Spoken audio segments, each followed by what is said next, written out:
وعلی الحبیب صلی صلی اللہ اللہ علیہ وسلم۔ علیہ محمد۔ یہاں جو اسلام بھی ہمارے پاس فیضان مدینہ آ رہے ہیں مختلف جگہوں سے، ان کے کچھ تاثرات ہیں وہ ہم چلا رہے ہیں۔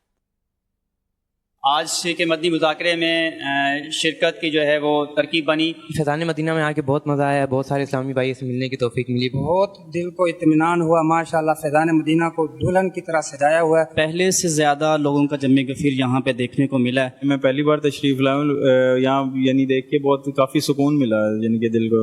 مدنی مذاکرے میں الحمدللہ ہمیں بہت کچھ علم دین سیکھنے کو ملا۔ مجھے تو بہت اچھا لگا، میں تو پہلے بھی ایک دفعہ آ چکا ہوں۔ بہت کچھ یہاں پہ جو ہے ہمیں سیکھنے کو ملا۔ فیضان مدینہ کی سجاوٹ اور فیضان مدینہ میں لوگوں کی تربیت یہ بہت ہی اعلیٰ طریقے سے کی جا رہی ہے۔ نماز کے بارے میں ہر چیز، مطلب ہمیں پہلے کچھ بھی نہیں پتا تھا، ماشاءاللہ ادھر بہت کچھ ہمیں پتہ چلا ہے۔ امیر اہل سنت نے ہمیں بتایا کہ مسکرانا سنت ہے، مسکرانے کی دعا بھی سکھائی۔ میں نیت کرتا ہوں کہ آئندہ کسی مسلمان بھائی سے ملوں گا انشاءاللہ مسکرا کر ملوں گا انشاءاللہ عز و جل۔ اور سب سے بڑی بات یہ ہے کہ مرشد کی بارگاہ میں بیٹھنے کا شرف حاصل ہوا ہے، اور ماشاءاللہ بہت کچھ مدنی مذاکرے میں سیکھنے کو ملا ہے۔ میری نیت یہ ہے کہ میں علم سیکھنے کی نیت سے میں یہاں انشاءاللہ بار بار چکر لگاتا رہوں گا۔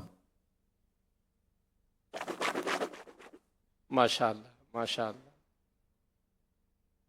اللہ برکت دے سب کو، اور آیا کریں، جس شہر سے آئے تو اس شہر میں دعوت اسلامی کے کام میں لگے رہیں۔ ہفتہ وار اجتماع کی حاضری بھی رہے، ہر مہینے 3 دن مدنی قافلے کا سفر بھی فرمائیں، نیک اعمال پر عمل کرتے ہوئے روزانہ اعمال کا جائزہ لے کر رسالہ پر کر کے ہر مہینے کی پہلی تاریخ اپنے یہاں کے شعبہ اصلاح اعمال کے ذمہ دار کو جمع کروا دیں، اور بھی جو بھی 12 دینی کام ہے سب میں حصہ لیں، بڑھ چڑھ کر کام کریں، یہی کام آئے گا آخرت میں۔ صلو علی الحبیب صلی اللہ علی محمد۔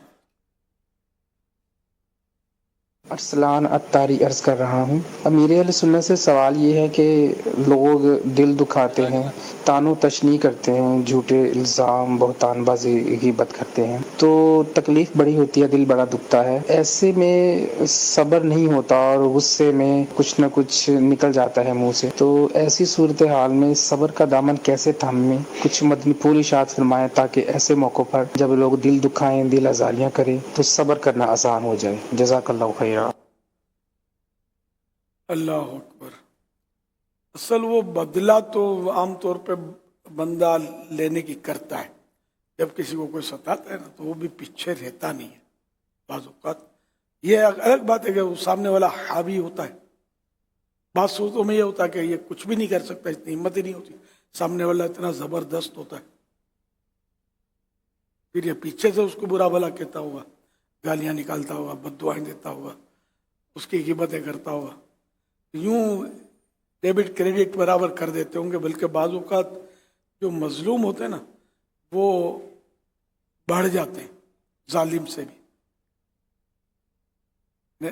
اتنا کچھ مطلب ہے نہیں کہ اس کے خلاف وہ کر لیتے ہیں، وہ مظلوم کے مظلوم اپنے خیال میں رہتے ہیں، حالانکہ ایک ہی وقت میں بعض اوقات بندہ مظلوم بھی ہوتا ہے اور ظالم بھی ہوتا ہے۔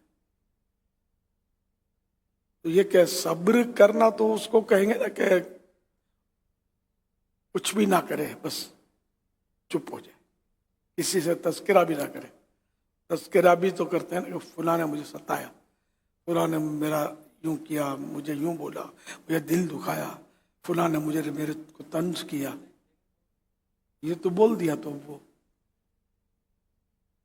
یہ صبر کیسے ہوا؟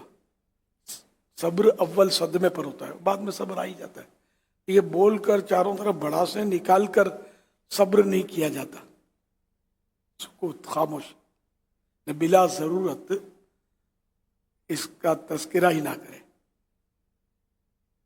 اللہ کی رضا پر راضی رہے کہ یہ جو کچھ ہو رہا ہے بس راضی رہے۔ جیسے کربلا والوں نے صبر کیا، انبیاء کرام نے صبر کیا، میرے آقا نے صبر کیا صلی اللہ علیہ وآلہ وسلم، اور بزرگان دین کے صبر کے واقعات ہیں کہ لوگ برا بھلا کہتے تھے لیکن یہ صاحبان ان کا جواب نہیں دیتے تھے، صبر سے کام لیتے تھے۔ کئی واقعات اس کے احیاء العلوم میں لکھے ہیں، فیضان سنت وغیرہ میں بھی غیبت کی تباہ کاریاں وغیرہ میں بھی آپ کو ملیں گے اس طرح کے واقعات.